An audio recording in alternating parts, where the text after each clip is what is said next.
السلام علیکم ورحمۃ اللہ وبرکاتہ۔ تو آج ہم ایک ایسے موضوع پر بات کریں گے کہ جس کا ہونا ہر انسان کے لیے بہت ضروری ہے، اور وہ ہے بہترین اخلاق، یعنی انسان کا بات کرنے کا رویہ اور اس کا برتاؤ۔ جیسا کہ رسول اللہ صلی اللہ علیہ وسلم نے فرمایا ہے، ان من خیارکم احسنکم اخلاقا، یعنی تم میں سے بہترین لوگ وہ ہیں جن کے اخلاق بہترین ہیں۔ سوچئے، رسول اللہ صلی اللہ علیہ وسلم نے کسی کے مال یا کسی کے سٹیٹس یا زبان کی فصاحت کو نہیں، بلکہ انسان کے بہترین ہونے کے لیے اخلاق کو بہترین بنانا، اسے بنیاد بنایا ہے۔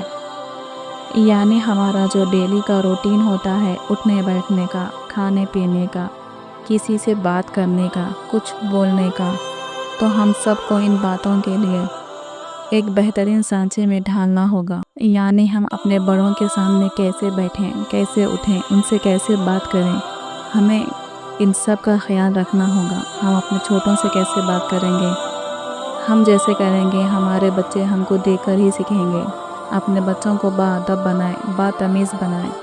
بچے تو شرارت کرتے ہی ہیں، بچوں کو شرارتی بنائیں پر انہیں بدتمیز نہ بنائیں۔ رسول اللہ صلی اللہ علیہ وسلم خود اخلاق کے اعلیٰ مقام پر تھے، جیسا کہ اللہ تعالیٰ نے قرآن پاک میں فرمایا ہے کہ اِنَّكَ لَعَلَىٰ خُلُقٍ عَظِيمٍ، یعنی کہ آپ بہت عظیم درجے کے اخلاق کے مالک ہیں۔